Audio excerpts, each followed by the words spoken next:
เสียงขวางหักนางสาวเมืองควรน้องเส้นส่วนไปเที่ยวที่โพนสวรรค์สมทงให้หินที่เมืองแปลกนับห้อยพันมรดกโลกนั้นห่วมสืบสารกันต่อไปเที่ยวน้องแฮดหมอกไหมใกล้เวียดนามภูเขางามสลับซับซ้อนและอ่อนไหวเที่ยวภูกูดท่าโทมและผาใสทิวทัศน์ท้องทงใหญ่หนาวเย็นใจตลอดทั้งปีสนับสนุนโดยลาวสกายเวย์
สบายดีท่านผู้ชมตอนรับทุกท่านเข้าสู่รายการเที่ยวแดนเมืองเสียงจากทีมงานรายการเที่ยวแดนเมืองเสียงนำเสนอเกี่ยวกับสถานที่ท่องเที่ยวตอบสนองข้อมูลข่าวสารทางด้านการท่องเที่ยวให้กับท่านได้ฮู้และท่องเที่ยวไปนำกันจากทีมงานรายการของพวกเรา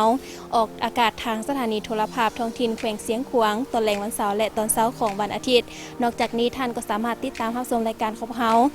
ได้ทางแฟนเพจเนาะพิมพ์คำว่ารายการเที่ยวเด่นเมืองเสียงหรือทาง YouTube ก็ได้เช่นเดียวกันเพราะว่าทางทีมงานของพวกเราเนาะนำเสนอเกี่ยวกับสถานที่ท่องเที่ยวอยู่ภายในแขวงเสียงขวางมาให้ทานรับรู้นำกันในอาทิตย์นี้ทางทีมงานของพวกเราเนาะก็พาทานมารู้จักเกี่ยวกับสถานที่ท่องเที่ยวทางด้านธรรมศาสตร์อีกแห่งหนึ่งเนาะจุดที่ข้าพเจ้ายืนอยู่นี้และจะเป็นสถานที่แห่งใดและจะมีที่ไปที่มาคือในนั้นเราจะไปพบกับคณะรับผิดชอบเนาะซึ่งเพิ่นจะมาให้ฮู้เกี่ยวกับรายละเอียดสถานที่แห่งนี้ว่าจะมีคือแนวเลยฉะนั้นเราไปพบกับเพิ่นพร้อมกันเลย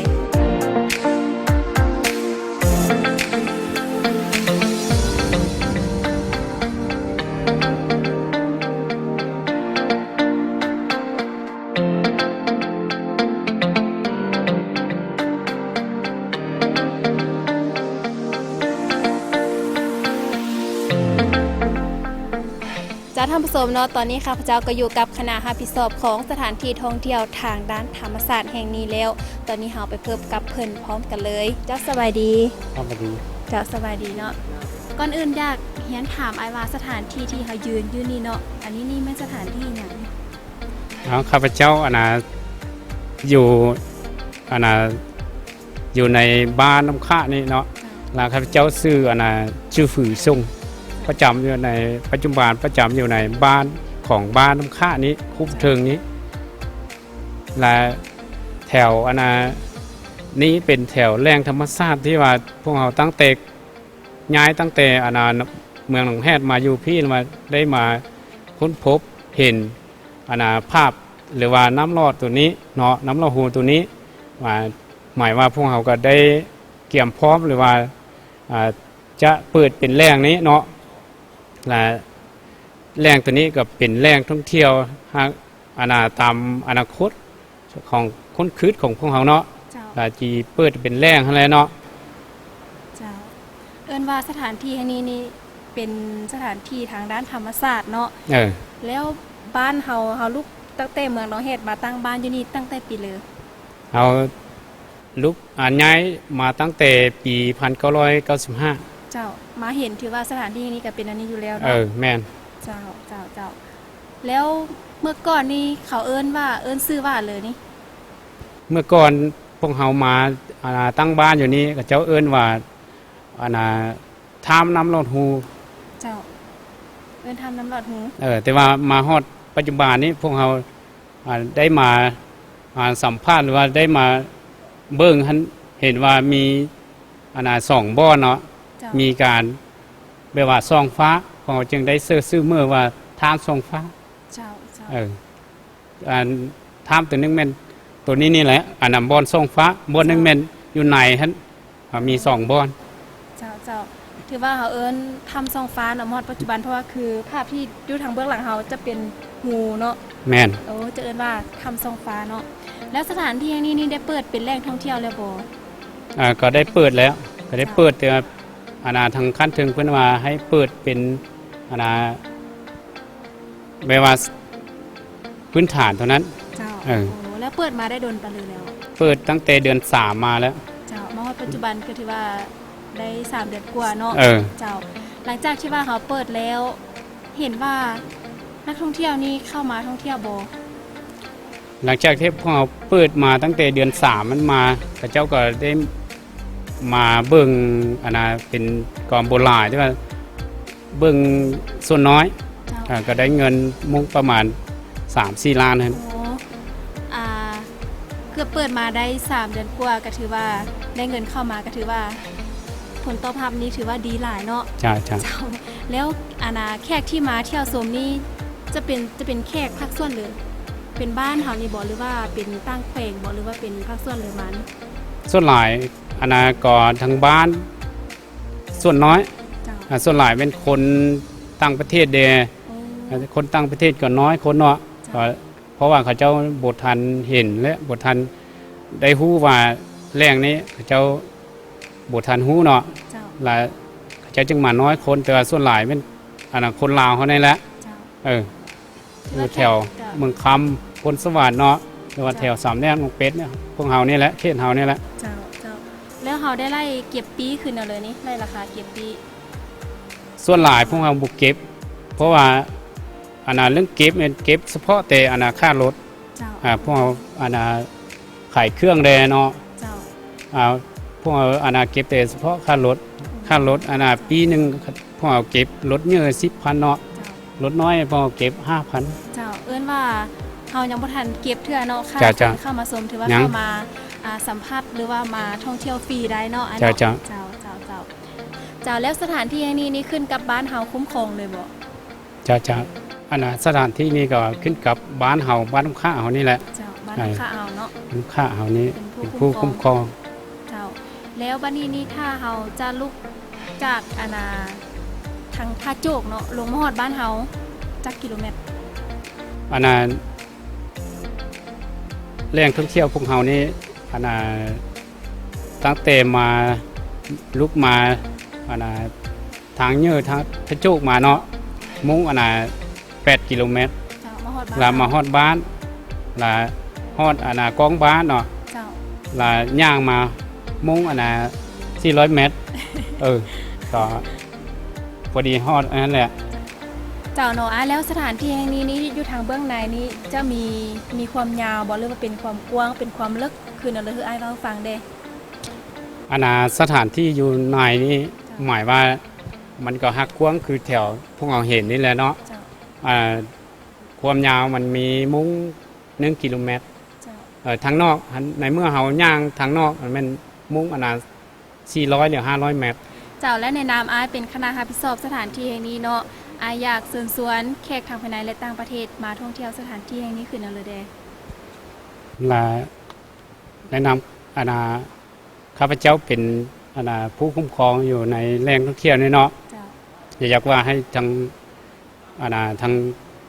แขกแขกต่างประเทศหรือว่าทางน้องลาวคนลาวเขาเนาะ เจ้า ผู้ใดสนใจเนาะก็มาเที่ยวชมเพราะว่าแถวเขตแหล่งท่องเที่ยวพวกเขานี้เป็นแหล่งนึงที่ว่ามีภาพธรรมชาติสวยงามแดทั้งอากาศก็ซุ่มเย็นเนาะ เจ้า ผู้ใดสนใจก็มาเบิ่งหั่นแหละเนาะอยู่ในนี้ก็มีภาพงามคือพวกเราเห็นนี่แหละเนาะ เจ้า แถวนี้นี่อยู่รูปหั่นก็ฮักงามอีก เจ้า เจ้า แล้วอ้ายอยากเรียกร้องเนาะถึงแขกทางภายในและต่างประเทศผู้ใดที่ว่าหรือว่าจะเป็นประชาชนอยู่ภายในบ้านเฮาที่เข้ามา ซอกอยู่หากินเนาะตามธรรมชาติอยู่สถานที่แห่งนี้จงช่วยกันอนุรักษ์ปกปักรักษาสถานที่ท่องเที่ยวแห่งนี้ขึ้นเลยเด้อ และยิงเสื้อจิตใจเนาะ เจ้า ข้าพเจ้าก็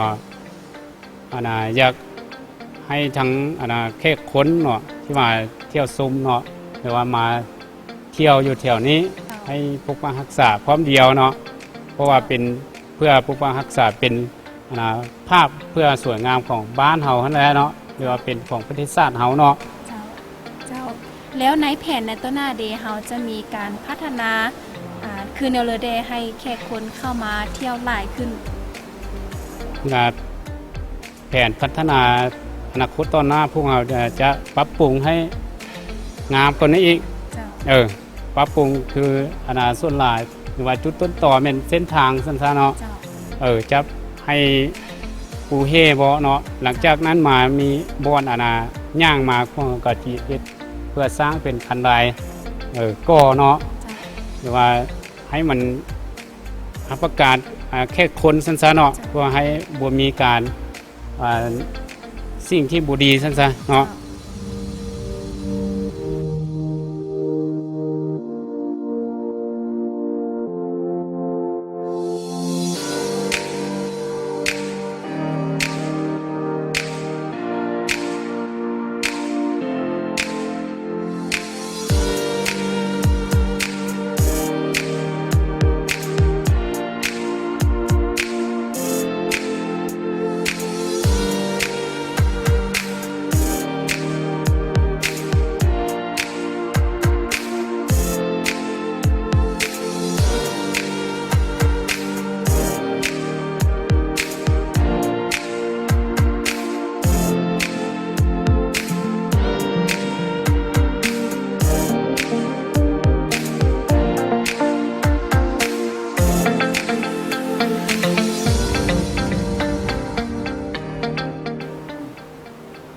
เจ้าท่านผู้ชมเนาะถือว่าทานก็รับรู้ไปแล้วเกี่ยวกับข้อมูลเนาะเกี่ยวกับสถานที่ท่องเที่ยวทางด้านธรรมศาสตร์ทำทรงฟ้าตั้งอยู่ที่บ้านน้ำขะเมืองแปกแขวงเสียงขวางแห่งนี้เนาะท่านใดที่ว่ายังบ่ทันมาเห็นยังบ่ทันมาสัมผัสก็สามารถมาได้เส้นทางเข้ามาก็สะดวกสบายเนาะดังที่อ้ายเพิ่นนำเสนอให้กับท่านได้รู้จักนำกันแล้วทางทีมงานของพวกเฮาเดินมาฮอดสถานที่แห่งนี้ก็ถือว่ามีความประทับใจหลายๆอย่างเนาะเป็นต้นก็แม่นเฮาได้เลาะมาตามป่าตามดงธรรมชาติที่มีความสวยสดงดงามสถานที่แห่งนี้ไปนำเนาะท่านผู้ชมก็ถือว่าท่านก็รับรู้ไปแล้วแล้วระยะต่อไปเนาะทางทีมงานของพวกเฮาจะพาท่านผู้ชมนั้นเข้าไปรับชมอยู่ทางเบื้องในเนาะว่าจะมีความสวยสดงดงามคือใดๆนั้นตอนนี้เฮาไปพักชมสิ่งที่น่าสนใจจากทางรายการก่อน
ท่านผู้ชมกับเข้าสู่ระยะที่ 2 ของทางรายการทางทีมงานของเราจะพาท่านนั้นไปฮับเบิงฮับชมแต่ละจุดแต่ละบอนของสถานที่ท่องเที่ยวทางด้านธรรมศาสตร์ธรรมทรงฟ้าแห่งนี้ว่าจะมีความสวยงามคือซ้ำเลยค่ะไปพร้อมกันเลย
อยู่ในแรงพวกเฮานี่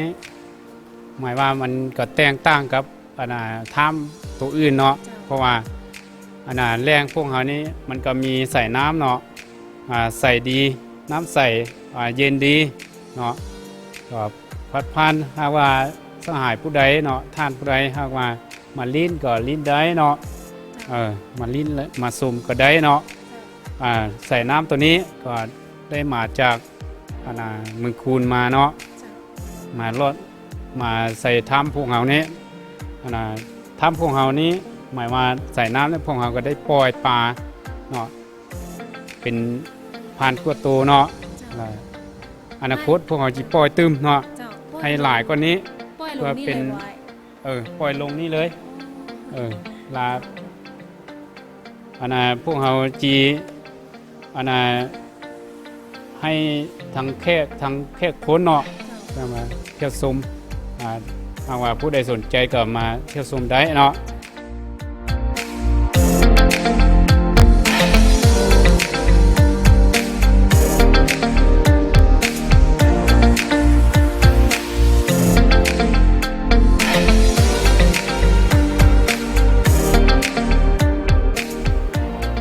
ท ท่านผู้ชมที่ท่านผู้ผ่านไปแล้วนั้นก็เป็นข้อมูลหรือว่าสถานที่ท่องเที่ยวทางด้านธรรมศาสตร์ทำซองฟ้าแห่งนี้เนาะก็ถือว่าทางทีมงานของพวกเราหยิบยกมาให้กับท่านได้รับรู้กันเพียงเล็กน้อยเท่านั้นท่านใดที่ว่าอยากมาเห็นตัวจริงอยากมาสัมผัสตัวจริงก็สามารถมาได้เนาะและในโอกาสนี้ก็ต้องขอบใจกับอ้ายหลายๆเนาะจะขอบใจหลายๆที่ว่าพาทางทีมงานของพวกเราและก็ท่านผู้ชมมารู้จักเกี่ยวกับสถานที่ท่องเที่ยวที่มีความสวยสดงดงามแห่งนี้เนาะขอบใจหลายๆเด้อ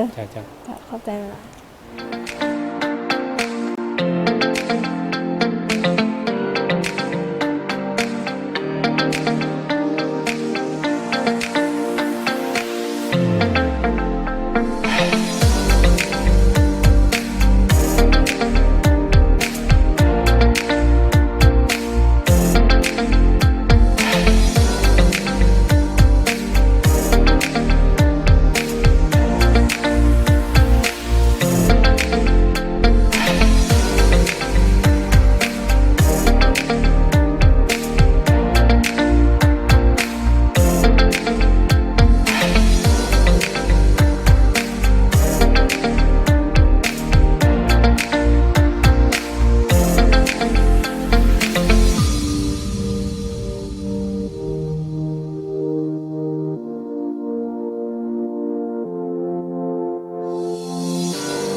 เจ้าท่านผู้ชมเนาะที่ท่านทำฮูพันไปแล้วนั้นก็เมนสถานที่ท่องเที่ยวทางด้านธรรมศาสตร์ทำทรงฟ้าตั้งอยู่ที่บ้านน้ำขะเมืองแปกแขวงเสียงขวางแห่งนี้บอกได้เลยว่ามีความสวยสดงดงามเนาะเพราะว่าสถานที่ท่องเที่ยวแต่ละบอนจะมีจุดพิเศษหรือว่ามีเอกลักษณ์มีความแตกต่างกันไปโดยเฉพาะการเมนทำทรงฟ้าแห่งนี้เนาะจะมีจุดพิเศษที่มีความแตกต่างจากบอนอื่นๆที่ว่าทางทีมงานของเฮานำเสนอให้กับท่านได้รู้จักนำกันก็คือสถานที่แห่งนี้เนาะจะมีน้ำแล้วก็มีถ้ำแล้วก็มีมูลหินเนาะที่ว่าธรรมชาติสร้างขึ้นมีความสวยสดงดงามน่าอัศจรรย์แท้ๆเลยนะท่านผู้ชมถือว่าท่านสามารถมาสัมผัสมาลิ้นด้วยตัวของท่านเองท่านใดที่ว่ามีความสนใจเนาะอยากมาท่องเที่ยวมาสัมผัสกับธรรมชาติมาเรียนรู้สิ่งใหม่ๆจากธรรมชาติก็สามารถมาสัมผัสได้เลยนะท่านผู้ชมถือว่าเส้นทางเข้ามาก็สะดวกสบายบ่ได้ยุ่งยากนั่นเองเนาะและดำเนินมาฮอดนี้เวลารายการของพวกเราก็ใกล้จะหมดลงแล้วก่อนจะจากกันไปก็ต้องขอบใจกับแผนกแถลงข่าววัฒนธรรมและท่องเที่ยวแขวงเสียงขวางที่เอื้ออำนวยความสะดวกและขอบใจกับลาวสกายเวย์พร้อมกับสมาคมซื้อสัตว์ขายสินแขวงเสียงขวางและที่ขาดบ่ได้เนาะก็ต้องขอบใจกับคณะรับผิดชอบของสถานที่ท่องเที่ยวแห่งนี้ที่ว่าพาทางทีมงานของเราและท่านผู้ชมมารู้จักเกี่ยวกับสถานที่ที่มีความสวยสดงดงามแห่งนี้เนาะและในอาทิตย์ต่อไปทางทีมงานของเราจะพาท่านนั้นไปรู้จักกับสถานที่ท่องเที่ยวแห่งใดต้องติดตามในอาทิตย์ต่อไปในวันและเวลาดีๆแบบนี้จากทีมงานรายการเที่ยวเด่นเมืองเสียงสำหรับมื้อนี้ลาไปก่อนสบายดี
Well